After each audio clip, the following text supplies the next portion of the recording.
Estamos de regreso en La Noticia al Día, en La Noticia TV, canal 27.2 en Bets Cable. Ahora, como lo habíamos anunciado, tenemos la visita en estudios del analista político Wilder Ruiz. Señor Ruiz, ¿cómo está? Buenos días. ¿Cómo estás, Carlos? Qué gusto saludarte y saludar a todos los televidentes. Eh, Estamos pasando por una situación bastante, para algunos, crítica respecto al Ministerio Público, ¿no? Y ayer se dio un cambio importante. El doctor Tomás Aladino Gálvez ha sido designado fiscal de la Nación interino, ¿no? Mientras se ve el tema de la suspensión del Espinosa. Se ha tomado por sorpresa a muchos porque es, digamos, una facción completamente distinta a la que venía encabezando el Ministerio Público desde hace algún tiempo. ¿Cuál es su análisis al respecto? Bueno, espero que con Tomás a la cabeza interinamente, va a estar unos meses, la Fiscalía pueda recobrar por lo menos un poco de lucidez y que la justicia empiece a estar basada en la razón, ¿no? En las causas que sirven para esclarecer la verdad. Creo que un sector de la Fiscalía se había politizado tanto y se había convertido en una herramienta política de persecución a cierto sector. Entonces, espero que con el señor Tomás Gálvez pueda empezar de nuevo a recobrar esa lucidez que nunca se puede perder. ¿Cómo es posible que la fiscal Delia Espinosa en su último manotazo, por ejemplo, presente una acusación para suspender un partido político? Es decir, ¿qué cosa querían? Que se vaya la señora Delia Espinosa con la sensación de que por perseguir a un partido político la están sacando. Entonces, eso no se puede permitir. Esperemos pues que vamos a ver cómo queda ahora la Fiscalía. Y además, son cosas demasiadas coincidencias. Porque, por ejemplo, hoy empieza el juicio contra Susana Villarán. Hoy empieza. Claro. Entonces, el nuevo fiscal, Tomás Gálvez, ya le había puesto la puntería contra Vela y contra el otro fiscal. José Domingo Pérez. Contra José Domingo Pérez. Siempre lo cuestionó. Ya les había, y son los dos fiscales que van a ver el caso de Susana. ¿Cómo lo sacas unas horas antes de empezar el juicio contra Susana? Es decir, Claro. O todo es una justicia divina que coincide, o todo es producto de una estrategia Claro. bien armada, ¿no? Justo ayer en unas entrevistas que brindó el doctor Tomás Gálvez, él señalaba que iba a ser una especie de, primero, de evaluación. Le preguntaron precisamente si iba a sacar a Vela y a José Domingo Pérez, y él fue, digamos que, bastante político, ¿no? Y señaló que iba a haber una evaluación, ¿no? Se iba a hacer un análisis con todos los miembros de la Junta para tomar decisiones. No lo dijo tácitamente si los iba a sacar o no. Ahora, pese a que, y usted mencionaba, ¿no? Él ha tenido bastantes críticas hacia este equipo. Estos dos fiscales. ¿Usted considera que, dadas las circunstancias, él va a tener que recular un poquito y moderar el discurso contra el equipo especial? Mira, eso va a depender de lo que va a ser su propia estrategia para los próximos meses. Si él quiere simplemente tratar de apaciguar las cosas, llevar el carro en piloto automático y no hacerse bolas, no va a pasar nada. Pero si él empieza desde ahora una posibilidad de ir limpiando la Fiscalía y se convierte en un fiscal de la transición hacia una recuperación de la Fiscalía, creo que tiene que mandarlos a su casa a estos dos fiscales. Ahora, él debería, si bien está de una forma interina, debería tomar, digamos, acciones de cambio dentro del Ministerio Público, o esperar a que se decida la suerte de Delia Espinosa para empezar, digamos, a hacer grandes cambios dentro del Ministerio Público. No, yo sí creo que él deberías, es decir, ya está en el ejercicio, ya está al mando. y tiene que tener toda la convicción, por ejemplo, para recomponer ese trabajo armónico con la policía. Ahí con la policía hay que volver a tener un trabajo de coordinación para perseguir a todos estos fascinerosos y a este crimen organizado.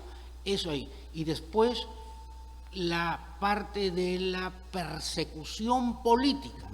Entiendo y comprendo que hay una serie de políticos, hay una serie de niños, hay una serie de tipos que están efectivamente mellando la imagen y la honorabilidad de la política, que tienen que tener mano dura contra esos políticos.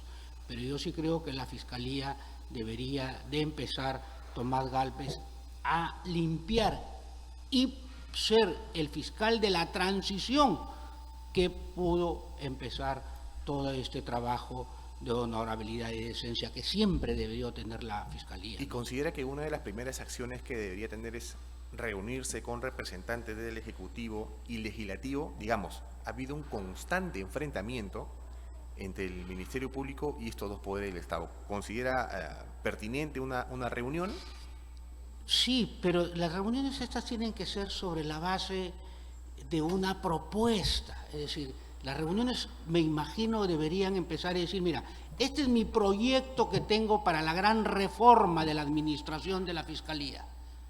Y el Ejecutivo, el Congreso de la República, empezar a trabajar técnicamente. Pero mientras no tengas un documento que diga sobre esta base empieza la reforma, y además viene una campaña electoral. Y además se viene la aprobación del presupuesto, ¿no? Viene el presupuesto, es decir, ¿qué van a decir los partidos políticos sobre esta reforma que podría empezarse? Yo no creo que le alcance el tiempo a Tomás para empezar ese inicio de la reforma. Puede tener algunas reuniones protocolares de saludo, me imagino que los representantes de los poderes pasarán al besamanos político de su investidura ahora, pero en fin, no creo que haya tiempo para muchas reformas, ¿no? Hay que precisar que al interior del Congreso hay una comisión especial que se ha conformado para ver el tema de la reforma del sistema de justicia. Y usted mencionaba, ¿no? Es bueno ir con propuestas concretas, ¿no? Oye, esto es lo que yo opino, esto es que creo que por ahí debería ir el camino en el Ministerio Público. Debería haber, digamos, más apertura para, desde el Congreso también, buscar esta reforma. Sí, mira, yo soy un defensor de la institución, del Congreso de la República, de la institución, de la presidencia, es decir, soy un defensor de la institucionalidad democrática del país.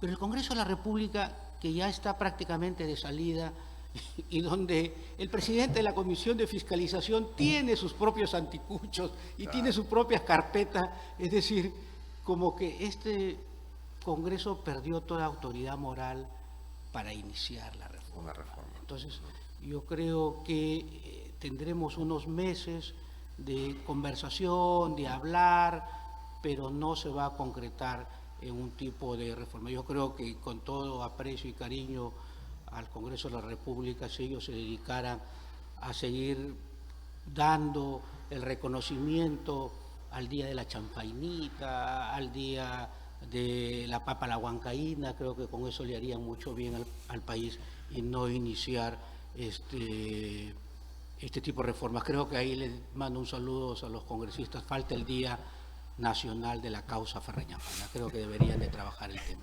Usted mencionaba en una parte de su respuesta el tema del año preelectoral, ¿no? Sí. Y digamos que todavía no calienta como todos esperamos, ¿no? De repente, una vez que ya se oficialicen las candidaturas, se empieza a calentar y digamos que ya podamos ir imaginando un escenario. Sin embargo, hay ya encuestas, ¿no? Y en varias de ellas colocan al alcalde de Lima, Rafael López Aliaga, liderando las mismas. Incluso la última es de CPI, que le da un 14% al alcalde. ¿Cómo ve este panorama y estos resultados de encuestas a favor de López Aliaga?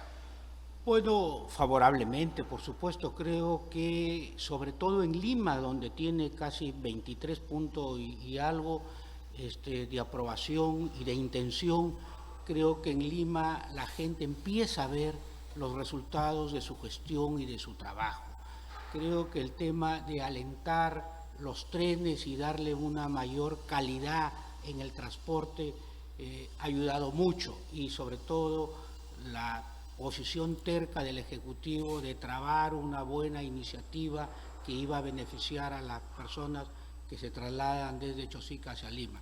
Creo que eso le ha dado mucha fuerza. Creo que la obra silenciosa de la infraestructura vial le está dando buenos resultados. Es decir, la Ramiro Prialé, que se ve constantemente que está marchando bien, el Zanjón, que se llamaba antes en la época de la ampliación, ¿no? La Vía Expresa Sur, que también está caminando, todo ese diseño de puentes aéreos que van a venir casi ensamblados y los colocarán sus ollitas con sangrecita para que las amas de casa más humildes, y el agua, sobre todo, creo que todo eso está reflejando en Rafael López Aliaga un alcalde exitoso. De ahí ese 13.7%.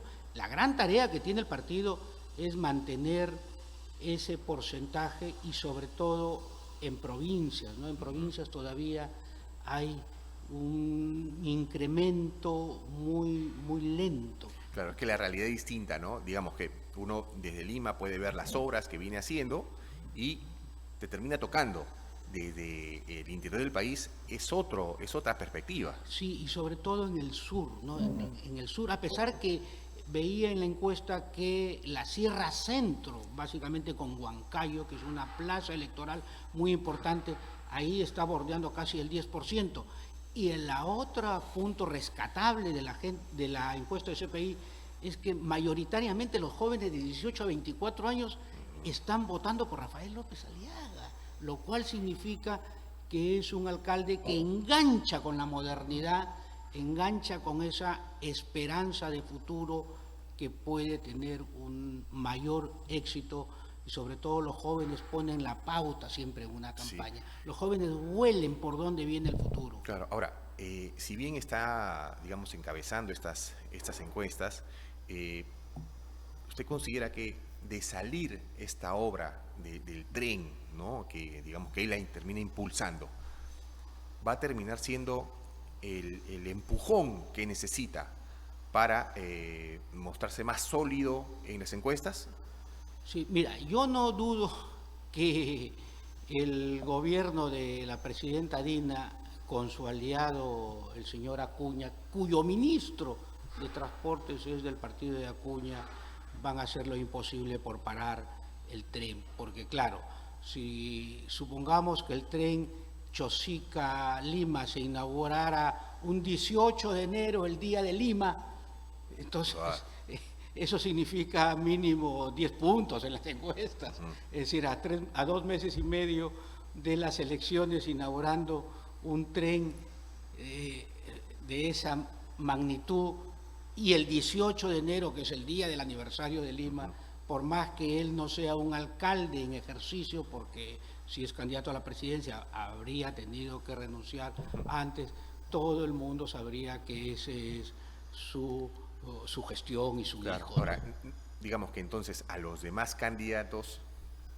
no les conviene que salga el tema del tren. Porque sabes, entre otras cosas, mi querido Carlos, en el Perú hemos perdido esa decencia de trabajar bajo proyectos de Estado, es decir, no interesa qué partido y qué presidente propuso el proyecto.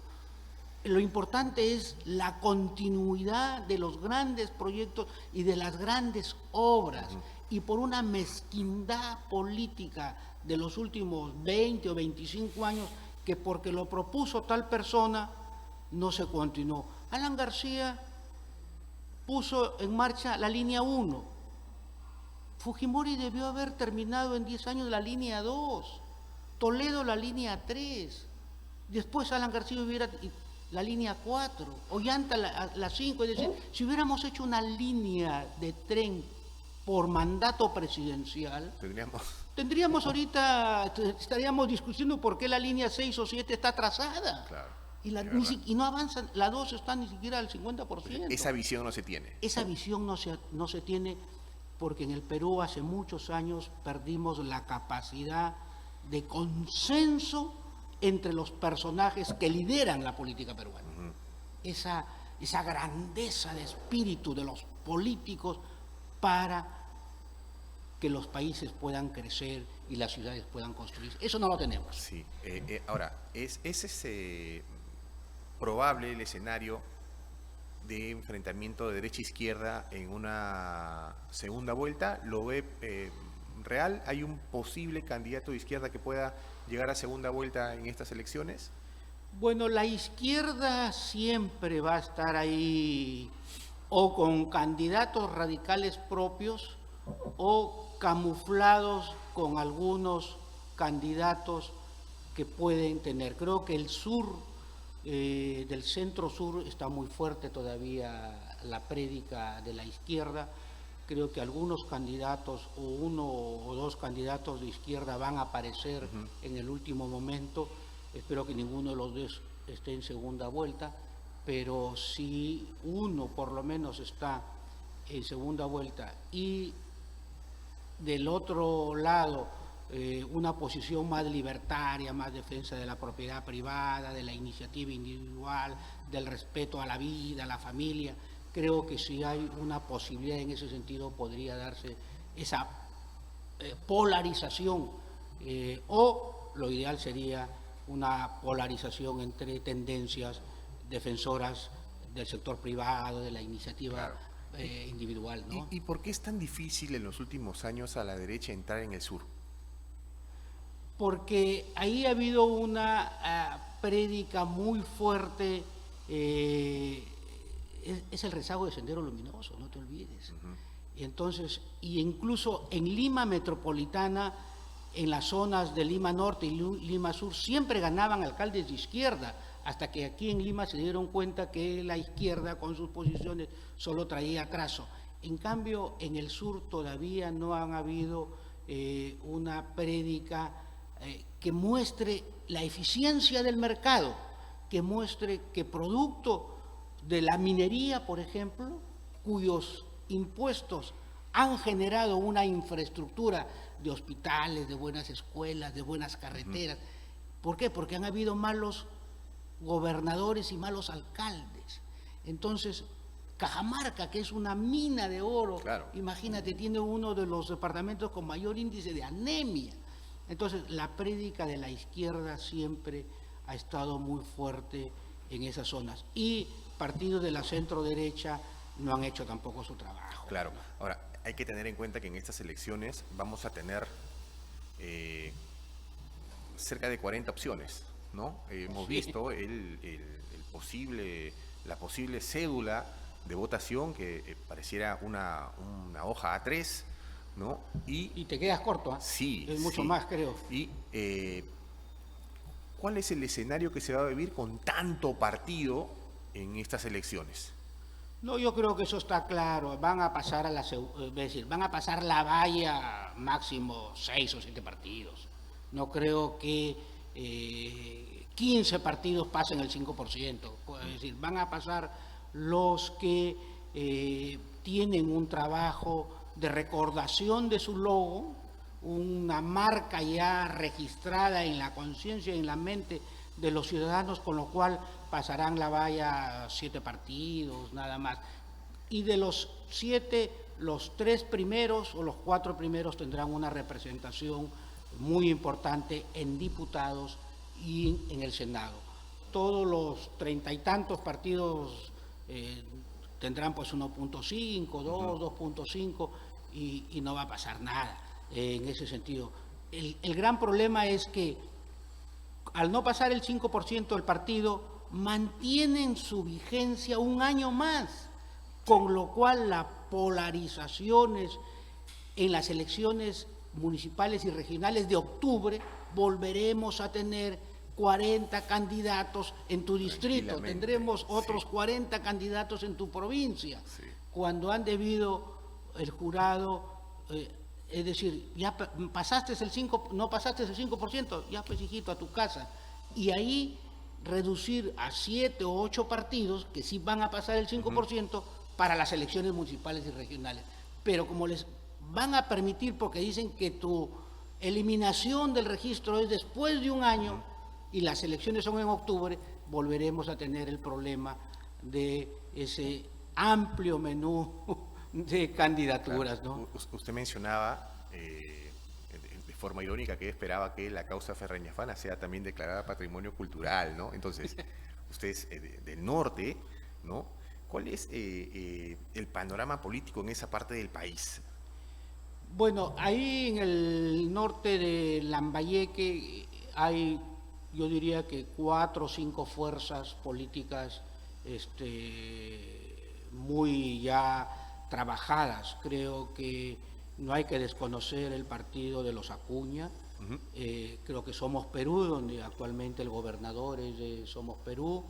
Esta Renovación Nacional de Rafael López Aliaga con mucha fuerza, y el Partido Aprista Peruano, que si bien está en plena reorganización, creo que esos, y por supuesto Keiko Fujimori, creo que esos 4 o 5 partidos son los que mayor posibilidades tienen en la región.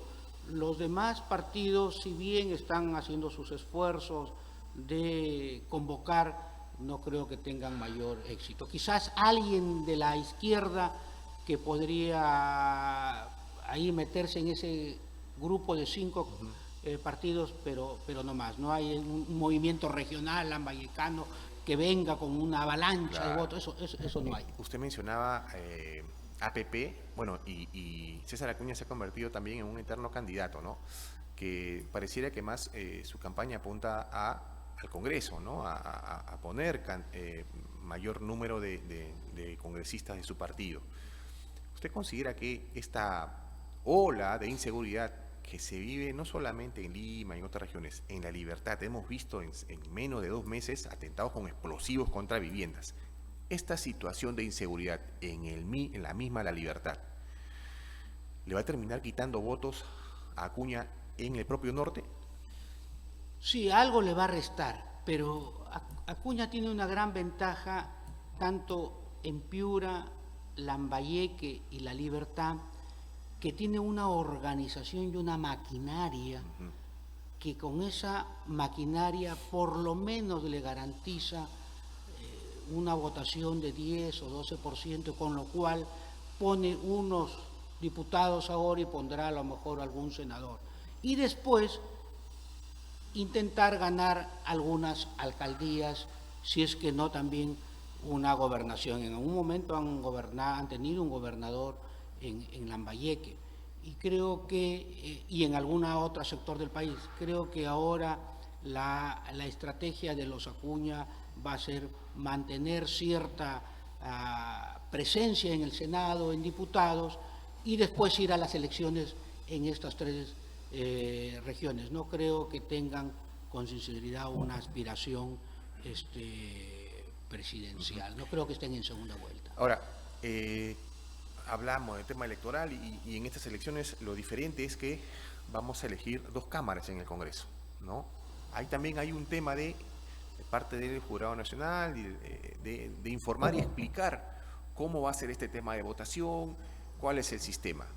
Pero desde el lado político y del mismo Congreso, ¿es beneficioso, cree usted, volver a las 2 cámaras?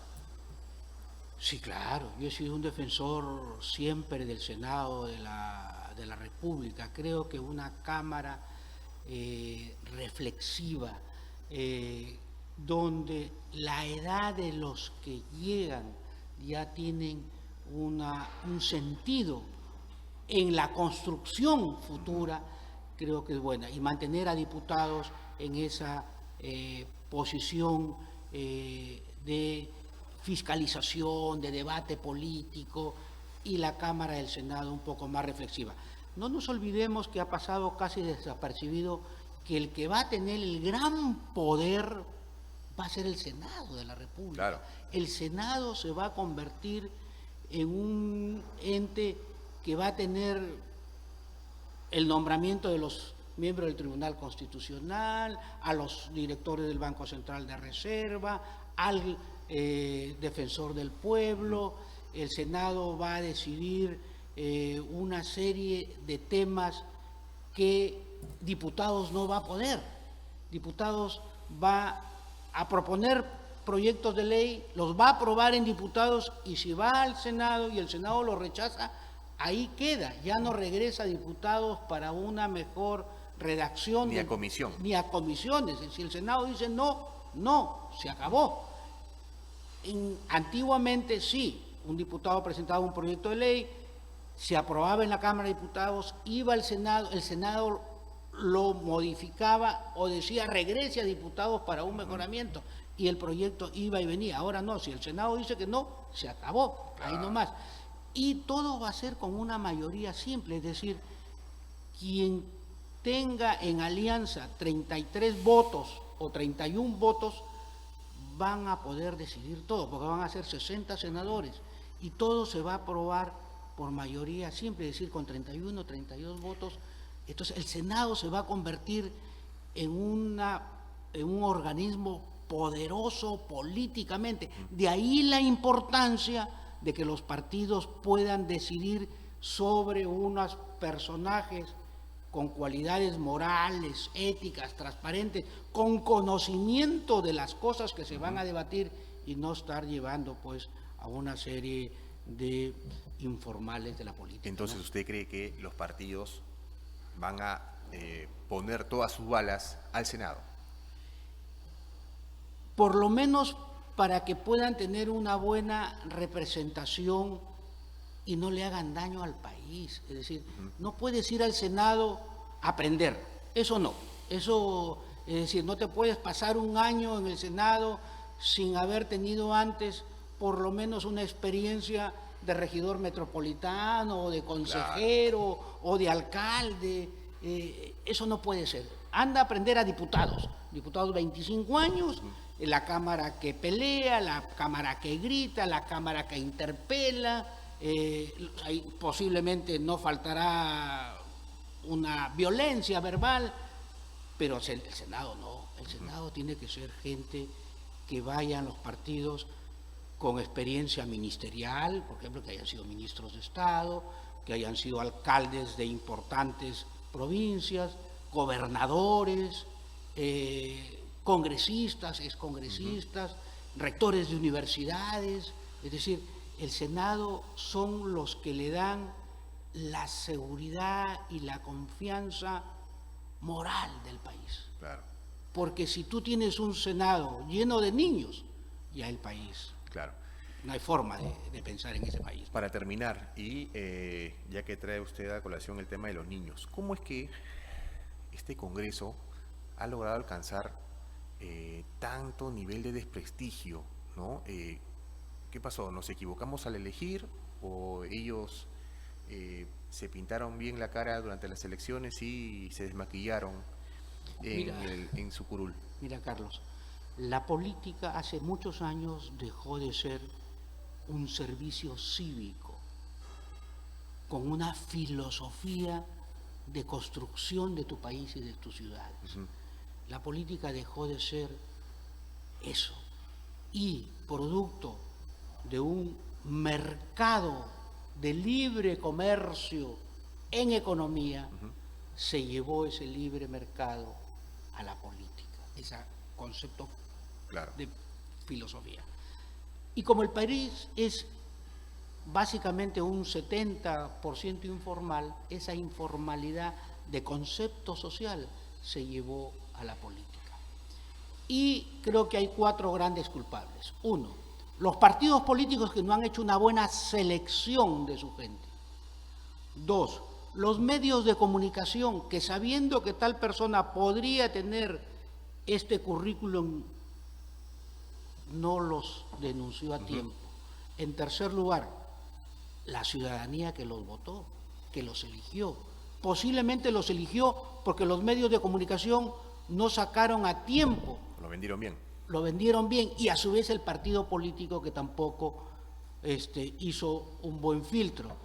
Y en cuarto lugar, claro, ahora el crimen organizado y de la delincuencia ya se siente con autoridad. Empoderado, ¿no? Para poder el narcotráfico, la minería ilegal, los traficantes de terreno, es decir, yo soy pues, yo voy y hablo con el partido tal que me conocen y yo postulo pues.